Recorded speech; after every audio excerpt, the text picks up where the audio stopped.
এখন কথা হচ্ছে কোনটাতে মোর কোনটাতে মোস্ট হয়, সেটা হচ্ছে এই সিলেবেলের উপরে নির্ভর করে। যেমন হচ্ছে সিলেবল, আমি সাপোজ ধরেন আমার নাম হচ্ছে সাইফুল, ওকে, এখানে লেটার আছে 6টি, লেটার, সিলেবল কয়টি, এটা হচ্ছে প্রশ্ন। সিলেবল হচ্ছে 2টি। এখন এটা আমরা কেমনে ফাইন্ড আউট করবো? খুব সহজেই এক শ্বাসে বাকযন্ত্রের সাহায্যে এক শ্বাসে যতটুকু বলা যায় সেটা হচ্ছে সাইফুল। এটা খুব সহজেই তুড়ি বাজাইলে হয়ে যায় সাইফুল। দেখেন আমি এর বেশি তুড়ি বাজাইতে পারবো না। যেমন ক্লিনের ক্ষেত্রে আমি একটা তুড়ি বাজাইতে পারবো, ক্লিন, ক্লিন, শেষ।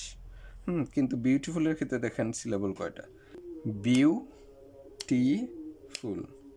বিউয়ে একটা, টিতে একটা, ফুলে একটা, তার মানে 1 2 3, 3টা সিলেবল আছে। তাহলে এইটাই হচ্ছে আমাদের লার্নিং, সেটা হচ্ছে একের অধিক সিলেবল যুক্ত যেসব শব্দ, সেগুলার কম্পারেটিভ সুপারলেটিভ করার ক্ষেত্রে কম্পারেটিভে মোর লাগাতে হবে, সুপারলেটিভে মোস্ট লাগাতে হবে। আমি স্ক্রিনে আরও কয়েকটা এরকম একের অধিক সিলেবল যুক্ত শব্দের কম্পারেটিভ সুপারলেটিভ দেখানোর চেষ্টা করব।